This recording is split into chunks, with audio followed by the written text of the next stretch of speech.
وصحبه أجمعين. اللهم انفعنا ما علمتنا وعلمنا ما ينفعنا واجعل أعمالنا خالصة لوجهك الكريم برحمتك يا أرحم الراحمين آمين يا مجيب السائلين. Sallallahu ala Muhammad. Bismillahirrahmanirrahim. Para jemaah rahimakumullah, kita lanjutkan kembali setelah tadi kita baca qasidah burdah. Udah sampai pasal ke-8 tadi. Kurang 2 pasal lagi kita menghatamkan burdah. Mudah-mudahan tambah barokah, tambah manfaat. Selanjutnya kita akan baca kitab Khosaisul Ummatil Muhammadiyah karya daripada As-Sayyid Muhammad Alawi Al-Maliki Al-Hasani. Mudah-mudahan barokahnya mengalir kepada kita semua, amin ya rabbal alamin. Kitab yang bercerita tentang keistimewaan umat Nabi Muhammad sallallahu alaihi wasallam. Kali ini sampai pada keistimewaan yang ke-10, yaitu tahrimu ba'di thayyibati minal at'imah. Diharamkannya sebagian perkara-perkara yang baik minal at'imati, dari makanan-makanan. Wa qad bayyana Allah Ta'ala anwa'a ma harramahu 'alaihim.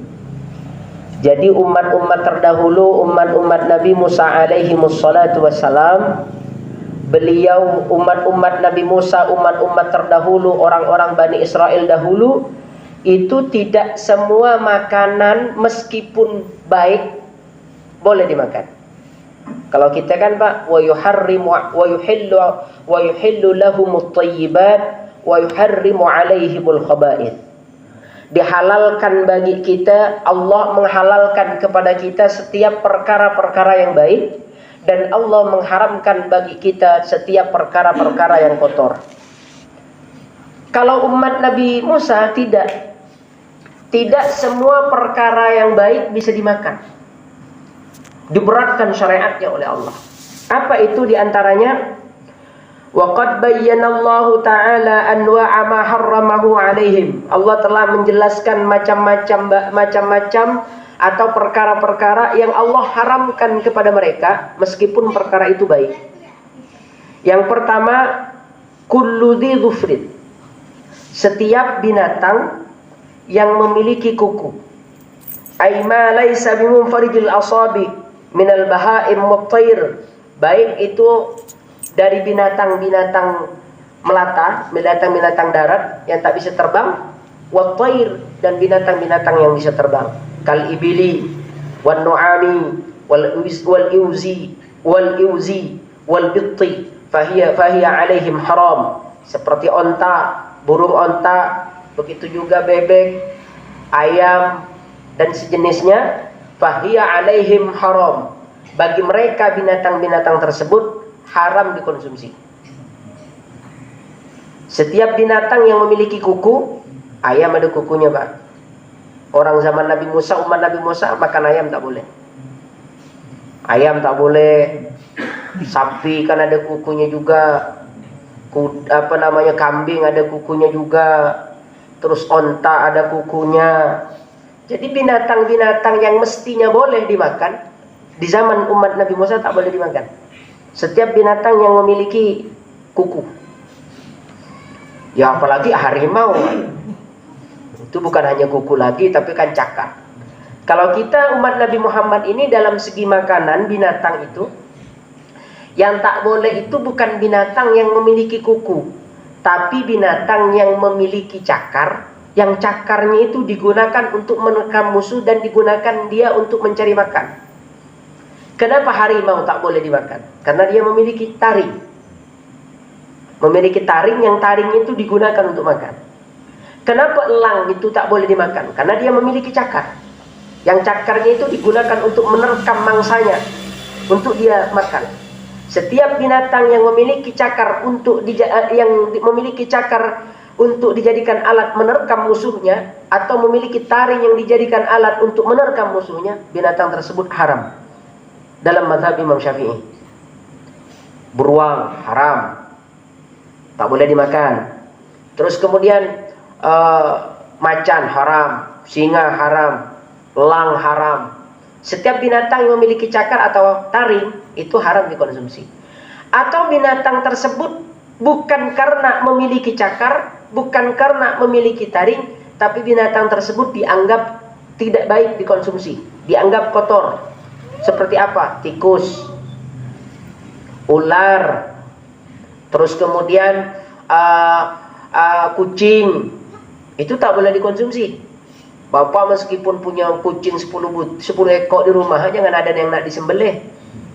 Itu tak boleh dikonsumsi. Tapi kalau kelinci boleh. Kelinci, marmut, garangan, itu boleh Pak. Yang biasa makan ayam itu, garangan itu boleh dimakan, dikonsumsi, halal. Rusa dan sejenisnya itu bisa. Dan yang tak boleh dikonsumsi lagi adalah binatang yang hidup di dua alam. Ular, buaya, biawak. Bukan berenang Pak ya. Kalau bebek itu halal, karena dia bukan hidup di dua alam. Di dalam air dia tak hidup, dia bisa berenang aja. Kalau ular hidup dalam air, buaya hidup dalam air, biawak gitu juga. Itu binatang yang tak boleh dikonsumsi. Hidup di dua alam. Di air hidup, di alam hidup, di darat hidup. Begitu juga yang masih jadi perdebatan kepiting. Itu darat hidup, di laut hidup. Dalam bahasanya itu banyak. Ada disebut kepiting, kalau di Jawa ada disebut yuyu Pak, yang agak besar itu. Oh macam lah, ada bisa disebut lobster, macam-macam. Hidup di dua alam.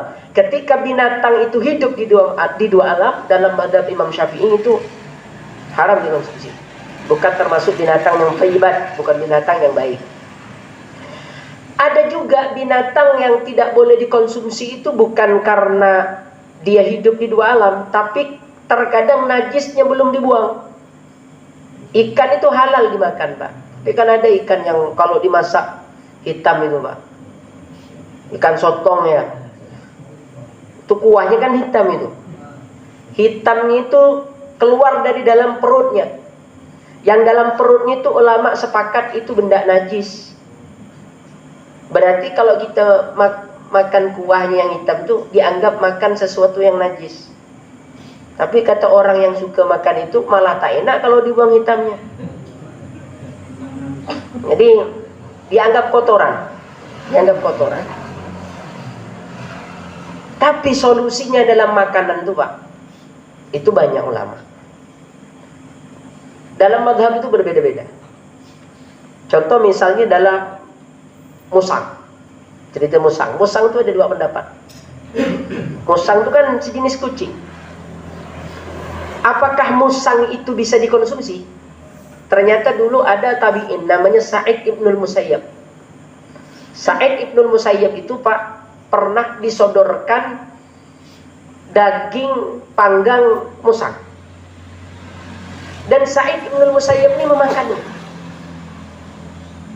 Maka karena beliau memakan, beliau itu ahli fikih pada zamannya, sehingga para ulama menghukumi bahwa musang itu ada dua pendapat. Ada yang mengatakan boleh dikonsumsi, ada yang mengatakan tidak boleh dikonsumsi. Yang kedua misalnya lagi masalah biawak. Ada terkadang orang memakan biawak, dibakar, dikuliti, dipanggang. Obat kata orang-orang tua dulu itu obat gatal-gatal Pak. Dimakan. Macam mana makan biawak? Ternyata yang halal di dalam kitab tentang binatang itu Pak, Hayatul Hayawanil Kubra, ada kitab namanya Hayatul Hayawanil Kubra. Itu bercerita tentang kehidupan binatang dan kemudian tentang hukum binatang, mengkonsumsi binatang tersebut, dan bercerita tentang takwil mimpi binatang. Ada kitabnya. Jadi Bapak kalau mimpi binatang ini artinya apa? Nama kitabnya Hayatul Hayawanil Kubra. Lengkap itu. Dulu saya kok di pondok, karena saya yang punya kitab itu Pak. Kawan-kawan santri itu sering bertamu kepada saya. Kalau udah mimpi begini, apa artinya? Ya buka dulu kitabnya. Nah kita tak apa. Kitabnya ada. Ada kitabnya. Kalau Bapak mimpi boleh nanti bertanya. Tapi mau ada kitabnya dulu. Kitabnya ada di rumah. Saya tidak hafal itu isinya. Tapi ketika bertanya itu ada. Setiap artinya ada. Setiap mimpi binatang apa tinggal ditengok di jadwal di apa namanya? Di kolom halamannya. Oh, binatang ini bahasa Arabnya apa? Oh, ular. Bahasa Arabnya hayatun. Tengok di huruf H. Tengok, oh mimpi ular. Macam mana mimpi ularnya digigit atau gimana? Kalau digigit begini, kalau tidak digigit begini. Ada semua itu takwil mimpinya. Ada kitabnya. Jadi bukan nebak-nebak mimpinya. Nafsirkan mimpi sesuai dengan penafsiran ulama. Nah, bahkan jadi itu ada kitab itu menjelaskan tentang tata cara hukum-hukum binatang. Ternyata yang halal biawak yang dimakan itu, Pak, itu bahasa Arabnya ad-dabbu. Dabbu itu biawak yang hidup di tanah atau di pasir, di gurun pasir. Yang hidup di Arab. Dia memiliki 2 kelamin. Tak ada laki-lakinya, tak ada perempuannya, karena sama-sama punya 2 kelamin. Dia kalau kencing 40 hari sekali. Dulu yang makan itu Khalid bin Walid.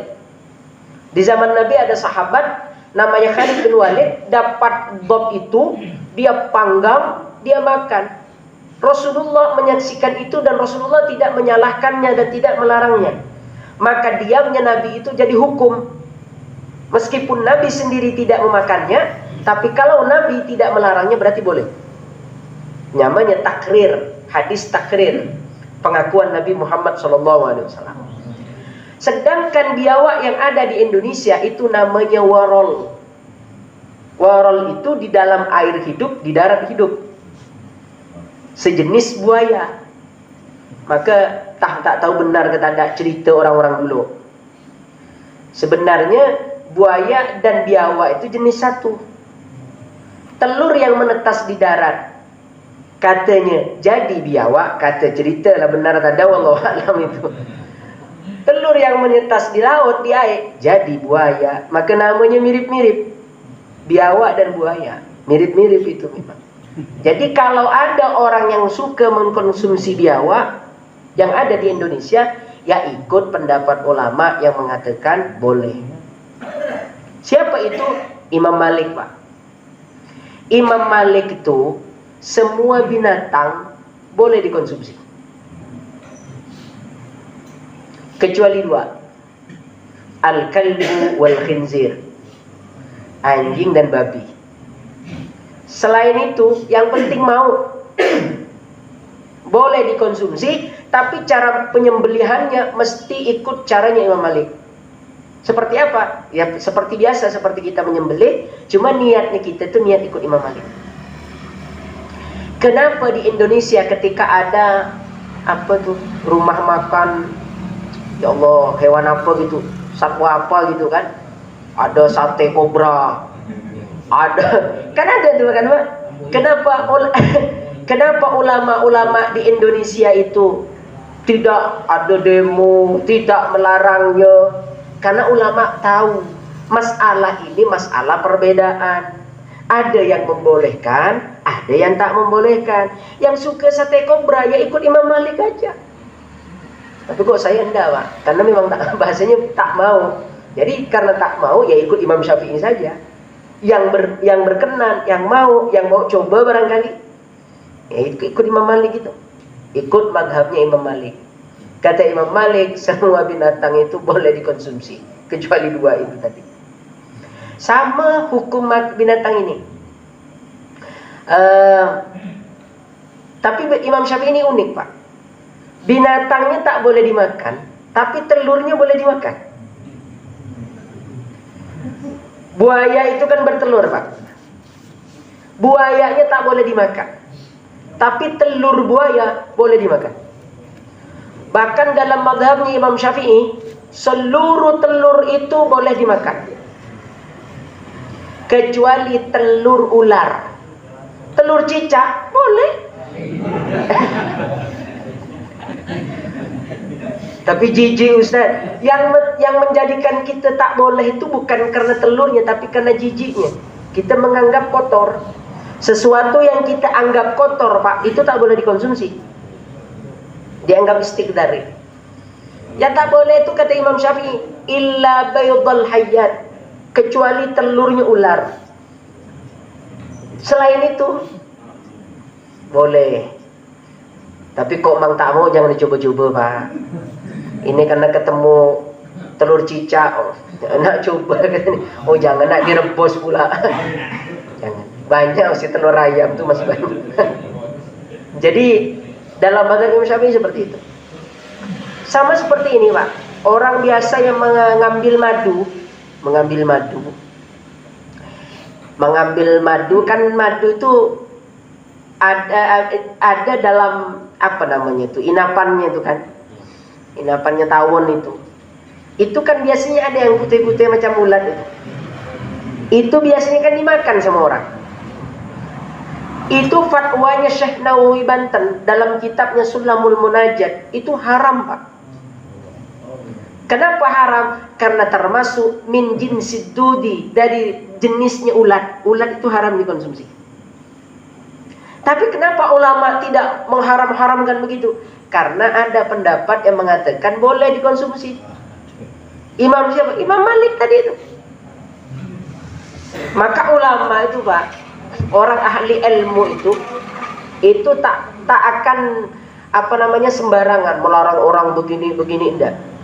Kalau masih ada jalannya, ada ulama yang mengatakan boleh, dibiarkan itu. Dibiarkan. Tapi kalau sudah tidak ada ulama yang mengatakan boleh, pantang mundur. Kalau haram pasti dibilang haram. Maka dulu ketika cerita ikan tadi itu Pak, ikan yang hitam tuh, ikan sotong tadi itu di Jawa Timur saya pernah ikut pembahasannya Pak. Kiai-kiai di Jawa Timur itu karena sudah melalui penelitian itu dari dalam perut ikan sotong tadi, maka itu dianggap najis. Sehingga kalau dianggap najis berarti tak boleh dikonsumsi. Ketika hampir sepakat ikan sotong kalau mau bisa dimakan, dibersihkan dulu, dibuang dulu hitamnya. Ketika hampir sepakat pendapat itu Pak, ada salah satu kiai bilang begini. Tapi katanya di Jawa Tengah, di Sarang, itu di dekat pesantrennya Mbah Mun Kiai Maimun Zubair, itu rata-rata kan orang nelayan Pak. Ketika saya pernah kata kiai itu, saya dulu pernah sampai di situ, orang makan sotong itu tidak dibuang katanya. Hitam itu tidak dibuang, dimakan dengan hitam-hitamnya itu. Padahal di situ hidup seorang ulama hebat namanya Kiai Maimun Zubair. Kalau memang itu tak boleh Pak, pasti Kiai Maimun dari dulu melarangnya. Akhirnya ulama itu berhenti dulu membahas ini, cari keterangan yang lain. Ternyata betul ada dalam kitab Bughyatul Mustarsyidin. Ada dua pendapat yang dipakai. Satu pendapat Imam Malik, dua pendapat Imam Abu Hanifah. Kata Imam Malik dan Imam Abu Hanifah, kotoran binatang yang halal dimakan itu tak najis Pak. Kotoran binatang yang halal dimakan tidak najis. Ayam bisa dimakan kan? Kotorannya tak najis. Oh iya, itu menurut Imam Malik Pak ya. Imam Malik dan Imam Abu Hanifah. Terus burung halal dimakan, kotorannya tak najis. Ikan halal dimakan, kotorannya tak najis. Buktinya, Bapak kalau beli ikan teri itu Pak, dibersihkan kotorannya, tak ada, digoreng semuanya. Ketika masak, dari ujung, dari ekor sampai kepalanya masuk satu kali. Kan ada kotorannya, dimakan, halal, tidak apa-apa. Kata Imam Syafi'i pun itu najis yang dimaafkan. Kalau kata Imam Malik tak najis. Kalau kata Imam Syafi'i najis tapi dimaafkan. Kenapa dimaafkan? Kan susah Pak nak dibersihkan itu. Cuma ikan teri dibersihkan susah itu. Kenyang bukan jadi lapar. Kenyang sebab membersihkan itu lama amat gitu. Nunggunya terlalu lama untuk membersihkan itu sampai kekenyangan bahasanya. Maka itu dalam perbedaan mazhab. Kalau ada orang misalnya terkena kotoran binatang lalu tetap sholat, ya itu pendapatnya Pak. Terus kalau kotoran cicak ngapa najis? Kan cicak tak boleh dimakan Pak. Setiap binatang yang tak boleh dimakan tak najis. Setiap binatang yang boleh dimakan, maka kotorannya tidak najis. Itu dalam mazhabnya Imam Abu Hanifah dan mazhabnya Imam Malik. Kalau Imam Syafi'i, najis Pak. Ayamnya boleh dimakan, tapi kotorannya najis. Jangan Bapak berdalih karena kita ikut Imam Syafi'i. Terus kalau begitu Ustaz, boleh enggak kita misalnya pindah-pindah mazhab gitu? Karena nak malas banyak di depan rumah, di teras rumah kotoran ayam, tak ada dibersih-bersihkan. Tak ada macam biasa. Oh ikut Imam Malik ya katanya. Kata ulama, kalau dalam keadaan tidak darurat tak boleh ikut. Kalau urusan najis tadi ini, kalau dalam keadaan tidak dalam keadaan darurat tak boleh ikut. Artinya tak boleh kita pindah-pindah madhab itu untuk seenaknya Pak. Itu kita dianggap fasik. Karena tahu begini dan begini. Maka kan ada peribahasa begini. Man tafaqqaha wa lam tasawwaf faqad tafassaq. Barang siapa orang yang ahli fikih tapi dia tidak bertasawuf, alim di bidang fikih tapi tak belajar ilmu tasawuf, faqad tafassaqa, pasti dia akan jadi orang fasik. Kok bisa Ustaz? Di fikih itu Pak, tak ada jalan buntu. Bapak kalau mendalami ilmu fikih, setiap permasalahannya ada jalan keluarnya. Cuma kan tak mungkin oleh ulama itu diberi tahu semua, tak mungkin. Kalau diberi tahu semua, aduh hancur tatanan kehidupan masyarakat Pak. Nanti orang-orang awam itu, orang-orang yang tidak paham tuh malah mengentengkan, bermain-main dengan syariat Allah. Makanya orang ahli fikih itu kalau bicara tentang hukum-hukumnya Allah mesti dipertimbangkan, bisa ndak ini disampaikan. Tak mesti semua yang dia pahami harus disampaikan. Misalnya ada orang paham ilmu fikih 70%. Paling yang bisa disampaikan itu Pak 30%. 40-nya itu mesti disimpan di dalam hati untuk pengamalannya. Mesti begitu. Karena tak semua apa yang disampaikan itu yang dia ketahui mesti diberitahu dengan orang. Tapi wa man tasawwafa wa lam tatafaqqah faqad tazandaqa. Barang siapa yang belajar ilmu tasawuf tapi dia tidak belajar ilmu fikih, maka dia bisa menjadi kafir zindik. Lebih parah lagi. Kok bisa jadi kafir zindik? Kafir zindik tuh Pak, dia merasa Islam padahal nilainya di sisi Allah tuh kafir. Itu yang kita takut. Yang benar macam mana? Tafaqqaha wa tasawwafa. Bersyariat, berilmu fikih dan bertasawuf. Nah, itu akan hati-hati dalam berpendapat, akan hati-hati. Banyak ada solusinya Pak. Ada solusinya. Wah, fikih itu Masya Allah luar biasa luas. Pendapatnya luas. Kalau Bapak pengen tahu perbedaan pendapat ulama itu, kitabnya banyak. Ada namanya kitab Al-Madahibul Arba'ah, tentang madhab-madhab yang 4. Imam Syafi'i, Imam Malik, Imam Abu Hanifah, Imam Hambali. Yang lebih luas lagi, ada namanya kitab Al-Mizanul Kubra. Itu semua pendapat-pendapat imam. Ada yang lebih luas lagi, Bidayatul Mujtahid wa Nihayatul Muqtasid. Banyak Pak. Maka apa namanya itu, perbedaan pendapat itu mesti kita pahami supaya tak mudah untuk menyalahkan orang. Saya dulu pernah waktu di pesantren sering ditugasi guru saya itu Pak untuk menyelesaikan masalah.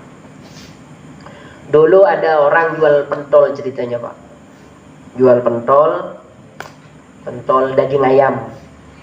Itu biasanya kalau beli dagingnya Pak ke pasar, beli daging jadi. Di pasar kan sudah ada penyembelihnya. Penyembelihnya di pasar itu Pak seorang habaib tapi beraliran Syiah. Habib tapi berpahaman Syiah.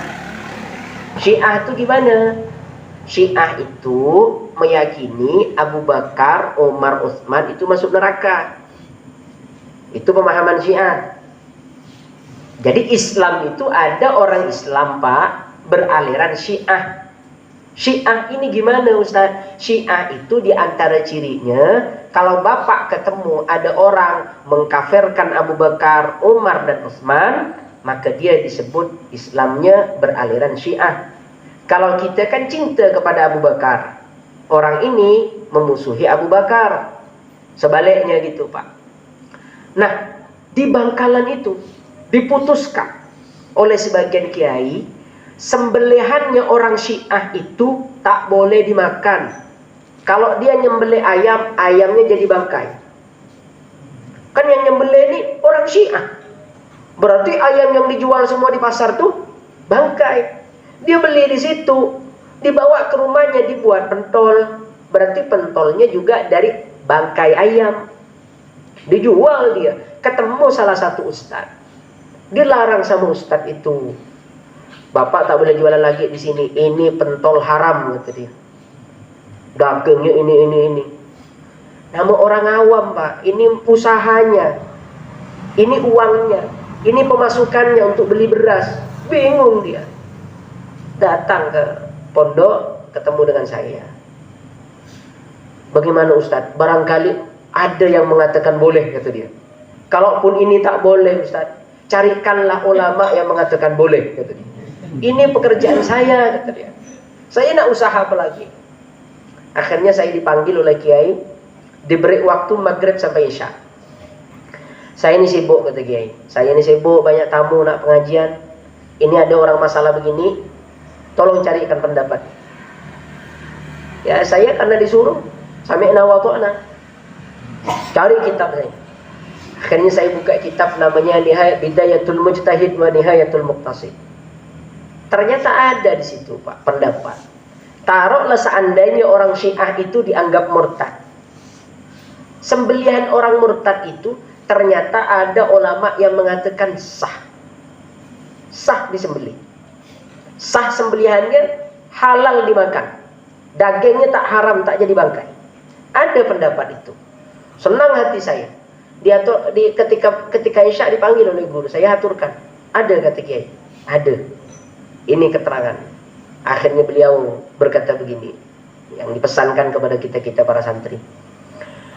Kalau terjadi di masyarakat seperti itu, kita yang ambil adalah hukum yang paling ringan. Selama masih ada ulama yang membolehkan, kata beliau, jangan ganggu usaha orang. Nah itu Pak, pelajarannya itu. Maka meskipun itu ringan, kata beliau, pakai aja. Karena ulama dulu berpendapat itu tidak sembarangan, beliau melalui ijtihad. Akhirnya Pak, saya tulis, datang lagi orang yang jual pentol tadi itu. Gimana? Ada Pak, ini kalau Bapak ketemu, ini bawa. Sampaikan salam saya, sampaikan ke ustadz yang bilang begini, kata saya, ini keterangannya. Akhirnya masalahnya selesai. Masalah selesai, dia pun jualannya terus Pak. Tapi saya malu habis itu. Soalnya setelah itu saya gratis terus kalau beli. Dianggap berjasa gitu Pak. Dianggap menolong dia. Jadi Masya Allah, ternyata dalam hukum itu banyak solusinya. Banyak solusi. Tapi kalau sudah mentok, qulil haqqa walau murran, katakanlah yang benar meskipun itu pahit. Kalau tak boleh, ya tak boleh. Kalau boleh, ya boleh. Jadi ulama itu begitu. Islam itu kata Rasulullah, jangan agama itu jangan kamu persulit. Yassiru wala tu'assiru. Umat itu permudah, jangan kau persulit. Basyiru wala tunaffiru. Buat dia gembira, jangan buat dia takut. Itu dulu perintah Nabi Muhammad kepada Mu'adz bin Jabal dan Sayyidina Ali bin Abi Thalib ketika beliau berdua diutus untuk mendakwahkan Islam ke negeri Yaman. Itu pesan Nabi Muhammad SAW. Jadi zaman dulu binatang yang ada kuku tak boleh dimakan. Kita Pak boleh semua. Yang penting yang ada garis-garis tadi yang telah saya sebutkan, yang dulu tak boleh sekarang boleh. Ayam dulu tak boleh, sekarang boleh. Sapi dulu tak boleh, sekarang boleh. Kambing dulu tak boleh, sekarang boleh. Berkat siapa? Berkat Nabi Muhammad SAW. Cuma sekarang Pak, ada pemahaman yang ini mesti hati-hati. Ini berseliweran di YouTube, di Facebook. Apa itu? Pelajaran tentang bab kesucian. Kalau tidak salah itu bermaskar di Gorontalo. Itu berpendapat ayam tak boleh dimakan, sapi tak boleh dimakan. Kenapa? Kan begini kata dia, kan kita tak tahu apa yang dimakan ayam itu. Kalau ayam itu misalnya makan kotoran manusia kan najis. Berarti ketika dia memakan kotoran manusia, jadi dagingnya najis kata dia. Kalau kita makan kambing makan rumputnya hasil curian. Berarti kalau begitu jadi daging dari hasil curian. Maka pengikutnya tak dibolehkan makan kambing, makan ayam, kan dianggap najis. Itu namanya berhukum pakai akal. Berhukum pakai akal. Di dalam fikih itu Pak, ada namanya hukum istihalat. Apa istihalat? Perubahan. Minyak misik itu Pak, minyak yang paling wangi, itu dibuat dari darahnya kijang. Jadi darah kijang itu dipanaskan sampai panas, nanti itu mengering berubah menjadi minyak. Dari sesuatu yang asalnya najis, darah, berubah dengan sendirinya menjadi minyak, hukumnya kata Imam Syafi'i suci. Sama seperti air susu. Dari mana? Darah kan? Darah lalu kemudian jadi air susu, maka karena perubahannya begitu, maka kata ulama hukumnya suci. Begitu juga misalnya ulat sutra. Kain sutra atau benang sutra yang keluar dari ulat sutra itu kan keluar dari jalan belakang, kotoran. Tapi tidak dianggap najis karena berubah menjadi sesuatu yang yang baik. Atau misalnya ada orang Pak buang kotoran, terus kotoran itu lama-lama jadi batu. Apakah batu yang terbuat dari kotoran manusia tadi itu dianggap najis? Oh tidak. Kenapa? Karena berubah dari sesuatu yang tak baik kepada sesuatu yang baik. Itu ada namanya hukum. Nah itu pengertiannya orang bertasawuf tapi tak pakai fikih. Di fikih itu diatur. Oh begini, ada namanya hukum begini. Bir, minuman keras, arak itu najis. Tapi kalau arak itu berubah jadi cuka, suci Pak. Tak ada najis lagi, berubah. Nah, terus kalau binatang Ustaz, makan kotoran, yang najis itu kan kotoran manusia itu, yang najis itu untuk kita, bukan untuk ayam.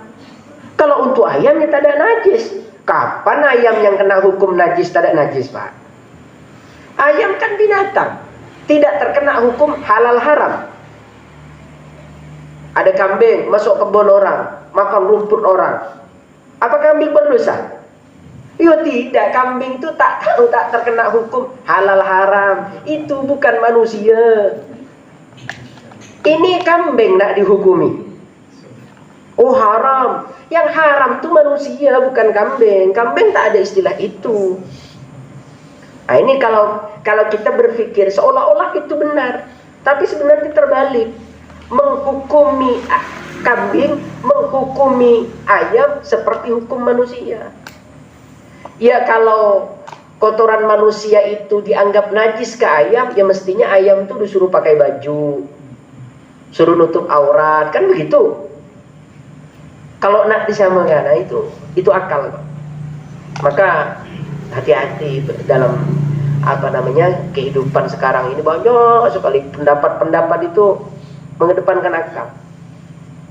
Akal boleh Allah berikan kita akal untuk berpikir, tapi akal yang bersanad, akal yang berguru, bukan akal yang nebak-nebak sesuai dengan perasaan kita dalam beragama. Itu bahaya. Bahaya itu. Bahaya. Makanya mudah-mudahan Allah Subhanahu wa taala memberkahi kita, merahmati kita, amin ya rabbal alamin. Jadi berkat Nabi Muhammad sallallahu alaihi wasallam, syariat kita dimudahkan Allah Subhanahu wa taala, syariat kita diringankan oleh Allah Subhanahu wa taala, amin ya rabbal alamin. Demikian yang bisa dihaturkan, semoga barokah dan manfaat, semoga berbarengan dengan keridhaan Allah Subhanahu wa taala, amin ya rabbal alamin. Subhanakallahumma wa bihamdika, asyhadu an la ilaha illa anta, astaghfiruka wa atubu ilaik. Silakan. Bismillahirrahmanirrahim.